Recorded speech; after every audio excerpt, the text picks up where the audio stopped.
کہ تو خاموش ہوئے تو نبی پاک صلی اللہ علیہ وسلم بیٹھے دیکھ دیں ابو بکر صدیق آ گئے، دوسرے پاسوں عمر ابن خطاب پچھو آ گئے، ابو بکر بھی آئے، عمر ابن خطاب بھی آ گئے۔ عمر فاروق لے گیا کہ رسول پاک صلی اللہ علیہ وسلم کے کول پاسے آپ کی بیویاں بیٹھی ہیں اور حضور بشکار بیٹھے خاموشی نہ خاموش بیٹھے ہیں۔ عمر فاروق نے لے گیا کہ حضور تھوڑے تھوڑے پریشانی دے اثار بھی اور خاموش بیٹھے ہیں۔ عمر نے سوچا کوئی گل نہیں دی کرا ما حضور خوش ہو جائے، کوئی گل نہیں دی کرا کہ مصطفیٰ خوش ہو جائے۔ کیا مقدر ہے صدیق فاروق کا جو ہر وقت حضور کی بارگاہ میں آتے ہیں، جن سے دل کی باتیں حضور کرتے ہیں۔ تو جب عمر فاروق نے سوچا میں خوش کرا کسی طریقے حضور نے انہی دی گل کرا، فرمایا یا رسول اللہ میری بیوی کرے نا کدی میرے اگے فرمائش اور میں فلانی شے لے دیو چاہی دی، فرمایا کہ میں کوئی شے لے کے دا سر کٹ کے قیمہ بنا دوں۔ حضور مسکرا پہ یہ گل سن کے خوش ہوئے، مسکرائے نال ہی اپنی گل بھی حضور دس چڑھی پہ اسے کم واسطے آئی ہیں، بس ساڈی فرمائش جیڑی پوری ہونی چاہیے ہے۔ تو نبی پاک صلی اللہ علیہ وسلم نے فرمائش پوری کیوں نہ کی تھی؟ کیونکہ حضور قیامت تک آنے واسطے آپ جڑے انہاں دے مطلب آپ تو انہاں ہدایت لینی ہے، آپ امام نے، آپ نبی قیامت تک جنہ جمنا ہے پیدا ہونا ہے انہاں یعنی آپ نبی پاک صلی اللہ علیہ وسلم کی سیرت کو سامنے رکھ کے یعنی اپنی زندگی جو ہے گزارنی ہے، تو آپ قیامت تک کے لیے نبی ہیں، آپ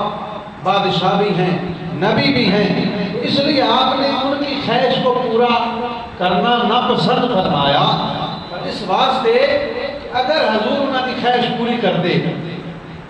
یعنی اپنا اچھا مال سارا جڑا ہے وہ اپنی بیویاں کی زندگی میں ساڑھے بادشاہ نے کی حالت ہے عوام بھوکی مرے جیوے جیڑے پاسے مرضی جاوے، بجلی دے بل بدن، گیس دے بدن، جو مرضی ہوئے عوام ہے، لیکن انہاں دیاں بیویاں انہاں دے بچیاں کو پراڈو گڑیاں جہازاں تے سفر ہر چیز انہاں کو سہولت میسر ہے ساڑھے بادشاہ کو، لیکن رسول پاک نے اپنے گھریاں واسطے پسند نہیں کی تھی۔ فرمایا کہ اگر میں اپنیاں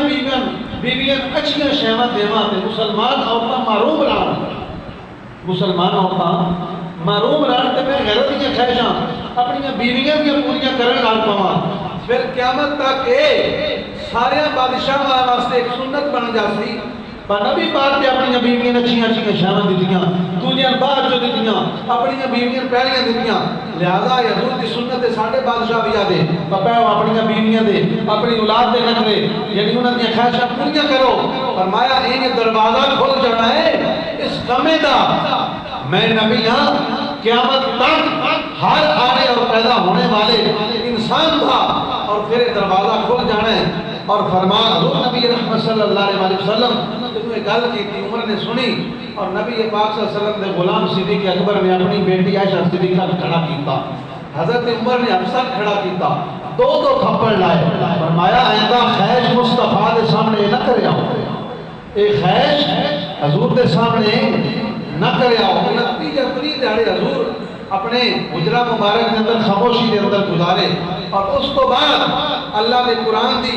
آیت نازل ہوئی اور وہ آیت کیے وہ آیت لے نازل ہوئی، فرمایا کہ وَإِن كُنتُنَّ تُرِدْنَ اللَّهَ وَرَسُولَهُ وَالدَّارَ الْآخِرَةَ فَإِنَّ اللَّهَ أَعَدَّ لِلْمُحْسَنَاتِ مِنكُنَّ أَجْرًا عَظِيمًا، اور اگر تم چاہتی ہو اللہ کو اور اس کے رسول کو اور قیامت کے دن کو